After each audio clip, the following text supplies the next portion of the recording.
Hey everybody, Eagle Run 23 here. It's been a little while and it's time to build another pistol.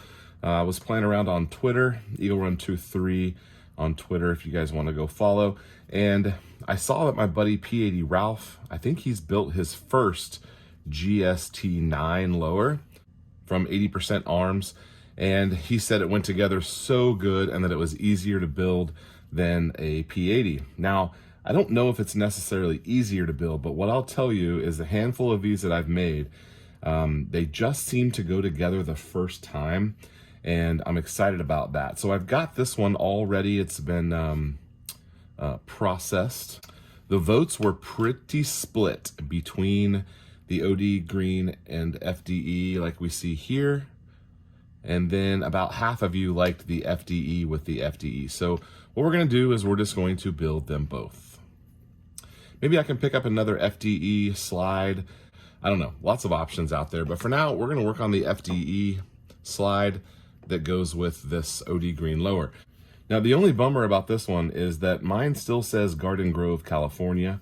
All of mine say Garden Grove, California. The new ones from them say Fort Worth, Texas, which is great. I'd love to get one that says Texas. Maybe next time I'm down there, I will pick up one so I can do an actual Texas one. I think that'd be great.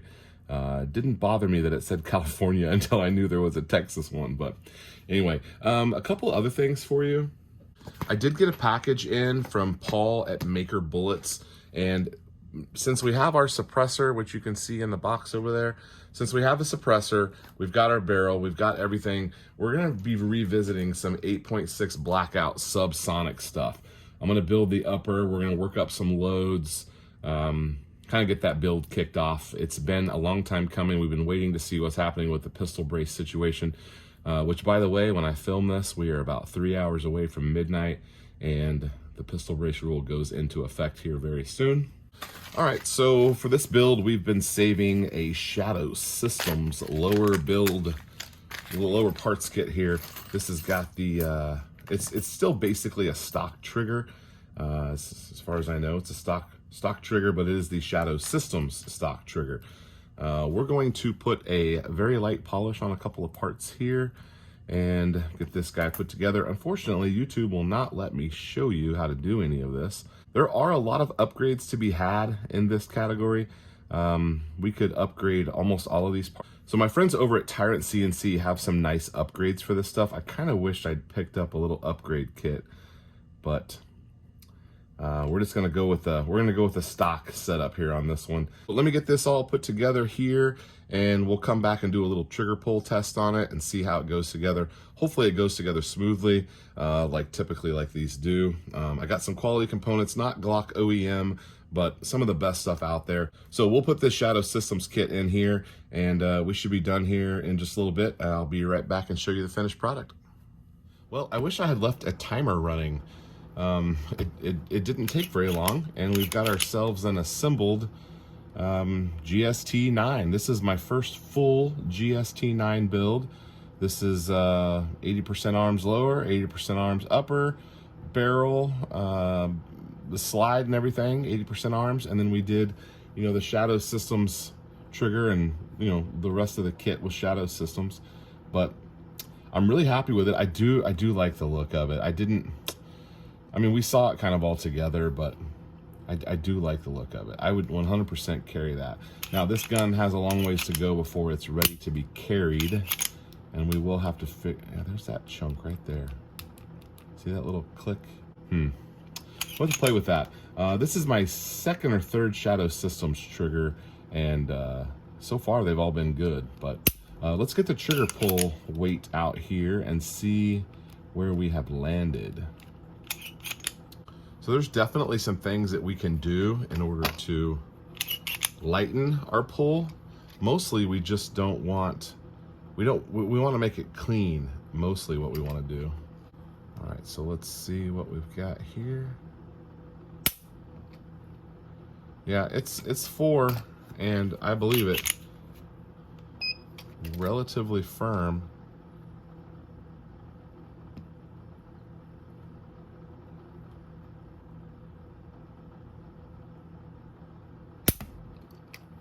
And that one was 5.4. Felt like it kind of slid a little bit. So what do I do with a brand new build in order to break it in and get it to this category of, hey, this gun could be carried. I would trust this gun. What do we got to do to it to get it there? Well, the first thing we do is we're going to take this thing apart and tune on this trigger, because we've got to get it functionally 100% before it leaves the workbench. But after we've got it 100% from the workbench, I wonder what that's catching on. So after we get it 100% from the workbench, I'm going to rack the slide 500 times. And that seems like a lot, and it is a lot.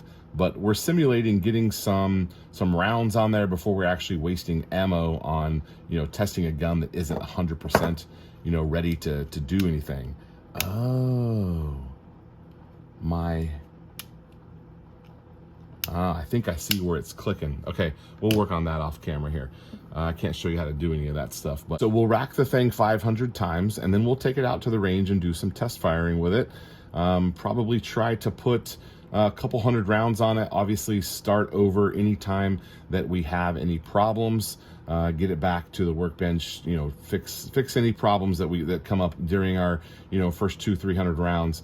And then after it has been racked 500 times and it's been shot 200 or 300 times, then I'm going to start using it a little bit more consistently and try to get the round count up to another 300 or 400 with 0 malfunctions.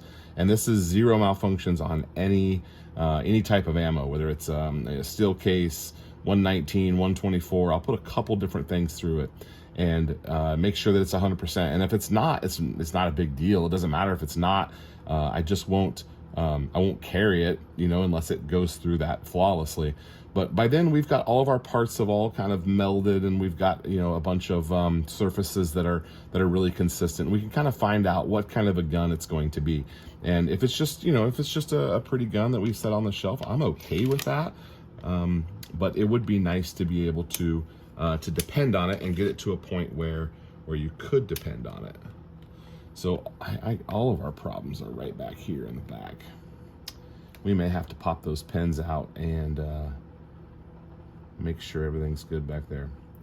But yeah, so once it's, if it does pass all the tests and we're able to continue to work on it to get it to where it's doing 200, 300, 400 rounds, even 500 rounds without any problems, once it approaches that 300, 400, 500 rounds and we don't have any problems, it's at that point where I'm like, okay, this gun could be relied upon in a self-defense situation, or it could be, potentially put somewhere that it could be a home defense situation or something like that. But a lot of these guns that I'm building for YouTube, they're not necessarily going to be put into a home defense situation. They're kind of just projects for us to work on and for us to go over and find the problems and work through them. And I can share that kind of stuff with you all along the way.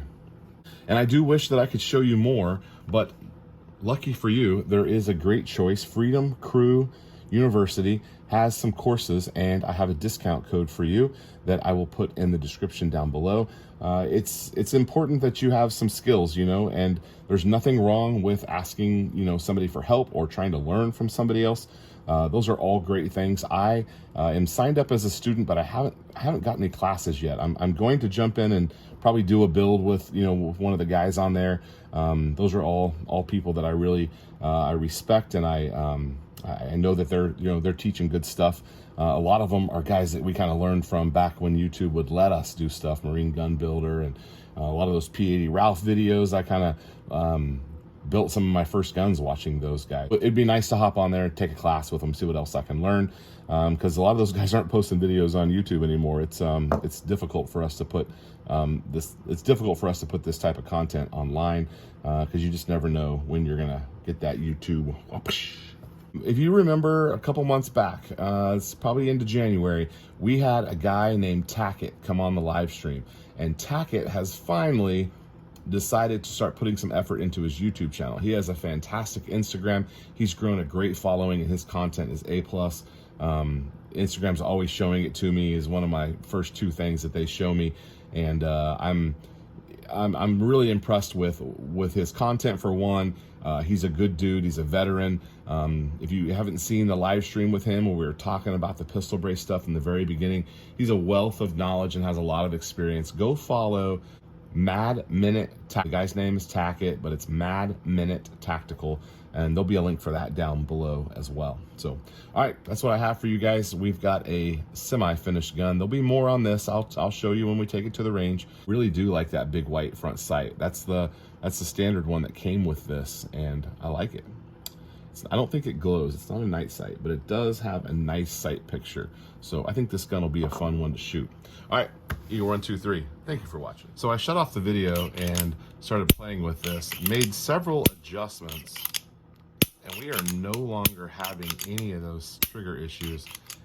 Just probably a bit of the break-in process, but I've already put about 50 racks on it, and you know, that's one of the reasons why I say put 500 on it, because there's no sense in taking a gun and working out the problems while you're firing bullets. You need to get this all sorted before you leave your workbench. But so it's just been a couple of minutes here. We've already got this guy really going in the correct direction. So, yeah.